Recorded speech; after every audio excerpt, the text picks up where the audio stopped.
2,000 years later.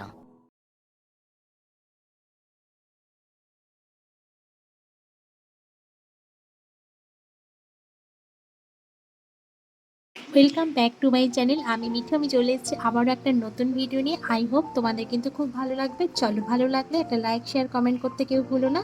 আর দেরি করবো না, চলো তাহলে ভিডিওটা শুরু করা যাক। নেপালে আমাদের আজ চতুর্থ দিন। তা আমরা এখন আছি পোখরাতে। আমরা সকালবেলা ঘুম থেকে উঠে পড়েছি। আমরা পোখরা যে হোটেলে রয়েছি, আর সকালবেলা ব্রেকফাস্ট আমাদের দিয়েছে আলু মরিচ আর হচ্ছে রুটি। আর রুটিটা এতটাই শক্ত নাকি বলবো, খেতে খুব কষ্ট হচ্ছিল। যাই হোক, কোনো রকমে খাওয়া দাওয়া করে আমরা রেডি হয়ে কিন্তু এবার বেরিয়ে পড়লাম। আমাদের গাড়ি তো নিচে দাঁড়িয়েছিল, গাড়িতে উঠে বসলাম। চলো, এবার গাড়ি কিন্তু দাদা কিন্তু ছেড়ে দেবে, ড্রাইভার দাদা ছেড়ে দিয়েছে। চলো এবার তারপর কিন্তু আমরা পৌঁছে গেলাম হচ্ছে বিন্ধ্যবাসিনী টেম্পেলে। আর এখানে আমরা কি কি দেখবো সেটা তোমাদের সঙ্গে সব কিছু শেয়ার করবো, তোমরা কিন্তু সাথে দেখো। হ্যাঁ, মানে পুরোটা না দেখলে আর যদিও তোমরা বুঝতে পারবে না। চলো, আমাদের এই দিক থেকে কিন্তু ঢুকে গিয়ে আমাদের এখানে জুতো রাখতে হবে। জুতো রেখে আমাদের ওপাশ থেকে বেরোতে হবে, ঠিক আছে? দেখো, আমরা জুতো রেখে কিন্তু এপাশ থেকে বেরিয়ে গেছি। এরপর কিন্তু আমরা একবার মন্দিরের ভেতরে প্রবেশ করবো, কিন্তু এখানে কোনো জুতো পরে তো যাওয়া যাবে না, তার জন্য জুতো ওখানে খুলে রাখার নিয়ম আছে। চলো, আমরা সবাই জানি নেপাল হলো একটি ধর্মীয় দেশ।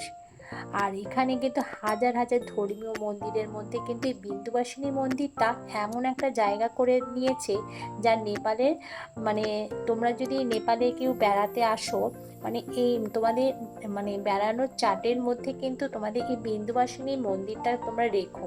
অসম্ভব সুন্দর কিন্তু এই মন্দিরটা। এটা একটা মানে পোখরার মানে পাহাড়ের চূড়ায় কিন্তু এই মন্দিরটা অবস্থিত। খুব সুন্দর, খুব সুন্দর। এখানে কিন্তু আমি সব মানে মানে এত সুন্দর এখানে পুজো হচ্ছে, গান হচ্ছে, আমি সবটাই কিন্তু আমি সাউন্ডটা বন্ধ করে দিয়েছি। চলো আর একটু তোমাদের সঙ্গে একটু শেয়ার করি। পুজো আচরা হচ্ছে, তবে এখানে কিন্তু পুজো আচরা ছাড়াও কিন্তু এখানে কিন্তু মানে বিয়ে অনুষ্ঠানও কিন্তু এখানে হয়, আরও অনুষ্ঠানও কিন্তু এখানে হয়। আর বিন্দুবাসিনী মন্দিরটা দেবী ভগবতীকে উৎসর্গ করা হয়েছে এখানে। রাজা খড়গবম মল্ল একটি স্বপ্ন দেখেছিলেন, যাতে দেবী দুর্গা আবির্ভূত হন, এবং সেখানে একটি মূর্তি স্থাপনের নির্দেশও দিয়েছিল এই রাজা। দেবীকে খুশি করার জন্য রাজা মন্দিরটি নির্মাণ করেছিলেন। আর এই মন্দিরটা 1835 খ্রিস্টাব্দে নির্মিত হয়েছিল। আর এই মন্দিরে প্রবেশ করতে কিন্তু কোনো পয়সা লাগে না, কোনো পারমিট লাগে না। যাই হোক, শুধুমাত্র জুতো খুলে ঢুকতে হবে। বিন্দুবাসিনী মন্দিরটা শুধুমাত্র হিন্দুদের কিন্তু নয়, আন্তর্জাতিক পর্যটকদের জন্য কিন্তু একটি প্রধান কেন্দ্র এই বিন্দুবাসিনী মন্দির। আর এই মন্দিরটাই প্রাঙ্গণের আরও কিন্তু যেমন সরস্বতী, শিব, হনুমান, গণেশের মতো কিন্তু অন্যান্য দেবদেবীও কিন্তু এখানে রয়েছে আশেপাশে। আর এই বিন্দুবাসিনী মন্দিরে ভগবতী প্রতিদিন বিভিন্ন রূপে পূজা করা হয়, যেমন রবিবারে লাল, সোমবারে সাদা, মঙ্গলবারে লাল, বুধবারে সবুজ, বৃহস্পতিবারে হলুদ, শুক্রবারে সাদা এবং শনিবারে কালো কাপড় পরিয়ে এখানে পূজা করা হয়। আর চৈত্র শুক্ল অষ্টমীতে এই বিন্দুবাসিনী ভগবতী প্রতিষ্ঠা দিবস হিসেবে এখানে গণ্য করা হয়। আর জামারা পালন বলে একটা জিনিস আছে, যেটা জামারা পালনের পাশাপাশি বিশেষ পূজা করা হয়। এবং দশমীর দিন, মানে এই এটা দশমী না, এটা 10 দিনে বিশেষ পূজা করা হয়। ভগবতী মন্দির চত্বরে দেবী পঞ্চায়ন রূপে প্রতিদিন সমস্ত দেবীর কিন্তু এখানে পূজা করা হয়। যতটা আমি জানতে পেরেছি তোমাদের সঙ্গে শেয়ার করলাম। চলো, এদিকে আমরা মন্দির দেখে কিন্তু আমরা সিঁড়ি দিয়ে কিন্তু আমরা আরও ওপরে উঠে গেলাম। আর এখান থেকে মানে নেপালের পুরোটা দেখা যাচ্ছে। দেখো, এই যে তোমরা আশেপাশে দেখতেই পাচ্ছ পাহাড়, আর নেপালের পুরো চত্বরটা কিন্তু দেখতে পাচ্ছি আমরা। এত সুন্দর লাগছে, এত সুন্দর লাগছে। আর তো সেই সময়টা প্রচণ্ড রোদ্দুরও উঠেছিল, ভীষণ সুন্দর লাগছে দেখতে, দেখতেই পাচ্ছ তোমরা। আর আমরা এখানে কিন্তু প্রচুর প্রচুর ফটো তুলেছি, প্রচুর এনজয় করেছি। তোমরা যারা নেপালে আসবে তারা কিন্তু এই জায়গাটাতে এসো, মানে নেপালের প্রত্যেকটা জায়গাই সুন্দর। আর এখানটা এসো, ভীষণই তোমাদের ভালো লাগবে। তা আমরা এখান থেকে এরপর আমরা এখন বেরিয়ে যাব। তার আগে তোমাদের এখানটা চারিপাশটা একটু দেখিয়ে দিচ্ছি। চলো, আমাদের রাজা তোমাদের কিছু বলতে চাইছে। যাই হোক, এখানে সাউন্ডটাকে আমি অফ করে দিয়েছি। নাহলে ওখানে গান হচ্ছে বলে কপিরাইটটা পড়ে যাবে, সেই জন্য কিন্তু আমি এখানে বন্ধ করে দিয়েছি। দেখতেই পাচ্ছ ভীষণ ভীষণ মজা করছি। যাই হোক, তোমাদের সঙ্গে একটু শেয়ার করতে পারলাম, সেটাই আমার খুব খুব খুব ভালো লাগছে। চলো, এরপর কিন্তু আমরা এবার এখান থেকে বেরিয়ে যাব। বেরিয়ে কোথায় যাচ্ছি সেখানে গিয়ে তোমাদের সঙ্গে কিন্তু দেখা হচ্ছে। চলো তবে সঙ্গে থাকো, সাথে থাকো।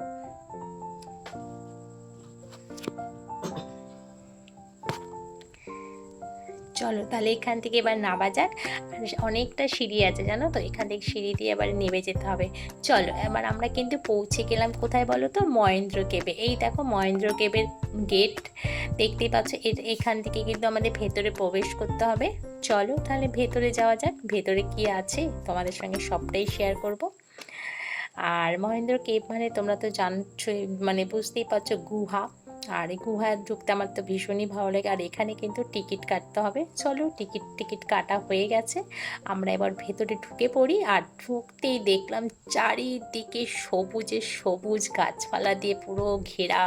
কি যে ভালো লাগছে না কি বলবো, এত সুন্দর এই জায়গাটা, এত সুন্দর লাগছে। চলো আর তোমাদের পুরোটাকে শেয়ার করি। আর ভীষণ ভীষণ ভীষণ ভালো লাগছে আমাদেরকে। চলো এবার নিচে নামা যাক।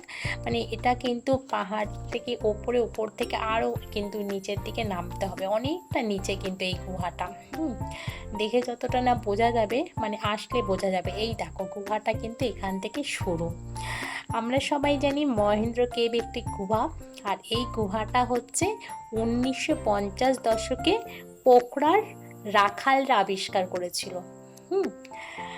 আর এই গুহার একটা পুরনো নাম আছে।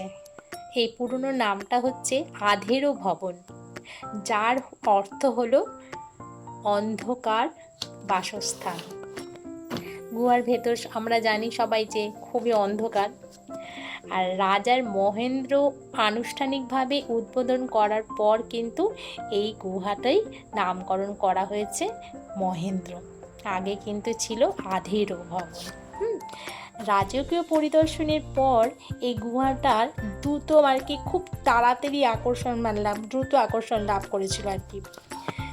এবং তারপর থেকে কিন্তু এই পোখরার অন্যতম দর্শনীয় স্থান হিসেবে এটা মানে রয়ে গেছে। আর এই গুহার করিডোরগুলো মাথায় রয়ে গেছে কি বলতো, মানে করিডোর যে ওপরে, যে মাথার ওপর থেকে না, মানে যে অনবরত টিপ টিপ টিপ টিপ করে জল পড়তে থাকে। হ্যাঁ, যার কারণে মানে এখানে পুরো মানে সম্পূর্ণ অন্ধকার থাকে সবসময়। আর এই অন্ধকার থাকার দরুন সারাক্ষণ তো মানে টিপ টিপ করে বৃষ্টি পড়তেই থাকে, বৃষ্টি না জল পড়তে থাকে আর কি। আর পুরো জায়গাটা পুরো ভেজা। হ্যাঁ, দেখতেই পাচ্ছ ভেতরটা মানে অসম্ভব সুন্দর, ভয়ও করছে যেতে, কিন্তু সাহস করে কিন্তু পুরোটা আমরা গেছি। হ্যাঁ, আর এই গুহাটা কি বলো তো, চুনা পাথর দিয়ে গঠিত।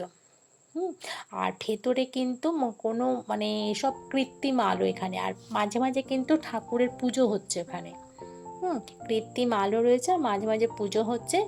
আর এখানে যে মাটিতে যে ওই চুনা পাথরগুলো পড়ে না, মানে চুনা চুনা পাথরগুলো মাঝে মাঝে মানে ক্ষয়ে ক্ষয়ে পড়ছে। আর এই পড়ার জন্য কী হচ্ছে বলো তো, ক্রমাগত বৈদ্যুতিক স্পার্ক তৈরি করছে। এটা অন্ধকার কারণেই কিন্তু এই জিনিসটা হচ্ছে। আর গুহার ভেতরটা কিন্তু কৃত্রিম আলো দেওয়া হয়। আর এই গুহার চারিপাশে তোমাদের প্রথমেই দেখালাম যে পুরো সবুজে ভরপুর, জায়গাটা পুরো সবুজ গাছ দিয়ে ঢাকা। চলো এবার তো আমাদের গুহার ভেতরটা প্রায় ঘোরাই হয়ে গেছে, অনেকটা ভেতরে আমরা ঢুকে পড়েছিলাম। ভীষণ মজা হচ্ছিল আর ভীষণ আনন্দ করেছি। আর এখানে আওয়াজগুলো সত্যি কেন আমি বন্ধ করে দিয়েছি, ভীষণ মজা হচ্ছিলো এই আওয়াজগুলো দিলে পরে। যাই হোক, জানি না এই আওয়াজগুলো হয়তো আমি দেবো, চলো দিলেই কিন্তু বেশি ভালো লাগছিল। চলো এরপর কিন্তু আমরা এবার গুহা থেকে বেরিয়ে যাব। আর দেখো আমরা এবার পুজো সোনাকে দেখো, পুজো সোনা বড্ড সাহস জানো, একটুকু ভয় ডর বলতে কিছু নেই। চলো আমরা কিন্তু এবার বেরিয়ে গেলাম। আর বেরিয়ে কিন্তু এরপর আমরা কোথায় যাব সেটাও তোমাদের সঙ্গে শেয়ার করব। আর চলো আমরা এই যে আমরা উপর দিয়ে মানে নিচ থেকে এবার উপরে উঠছি সিঁড়ি বেয়ে।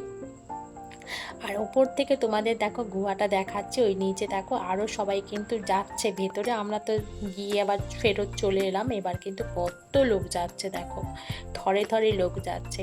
তারপর ওখান থেকে কিন্তু আমরা বেরিয়ে গেলাম, আর একটা জায়গায় চলে এসেছি। আর না এখনও আসেনি আসলে, ওই জায়গাটা এখনও মানে রয়েছে আর কি, মানে একটু দুবার দেখানো হয়ে গেল যদিও। তারপরে চলে এলাম কোথায় বলো তো, আমরা একটু খাওয়া দাওয়া করতে, খুব খিদে পেয়ে গেছে। আমরা একটা রেস্টুরেন্টে ঢুকে পড়লাম, খাওয়া দাওয়া করে তারপর আমরা কিন্তু চলে গেছি অন্য একটা জায়গায়, সেটা হচ্ছে আমাদের সেতী নদী। এটা হচ্ছে সেতী নদীতে এবার আমরা ঢুকবো। চলো, সেতী রিভার আর কি, যাই হোক তোমরা সবাই জানো সেতী রিভার আর নদী একই জিনিস, সেটাকে আমরা বাংলা আর ইংরাজি দুটো মিক্সড করে ফেলছি। আর এটা ভীষণ সুন্দর, ভীষণ সুন্দর। চলো এবার দেখা যাক। এই হচ্ছে সেতী নদীটা, দেখতেই পাচ্ছ জল পুরো, এটাকে কিন্তু বলা হয়েছে দুধ নদী, জানো দুধ নদী নামে কিন্তু এটা পরিচিত। আর এই সেতী নদীর পোকরার আশেপাশেই কিন্তু ঘেরা। আর পর্যটকদের এই মানে এই সেতী নদীটা একটা মানে মানে ওদের একটা কি বলতো, পর্যটকদের জন্য একটি প্রধান আকর্ষণ এই সেতী নদীটি। ওরা ভীষণ ভালোবাসে, এরা ভীষণ, আর আমাদেরও ভীষণই ভালো লেগেছে সেতী নদীটি। চলো এইদিকে সেতী নদীটা দেখছি, দেখতে দেখতে চলো ওদিকটা আমরা যাই, গিয়ে তোমাদের পুরোটা দেখাই। এই ভিডিওটা এখানেই শেষ করছি, পরে ফিরছি আর একটা নতুন ভিডিও নিয়ে।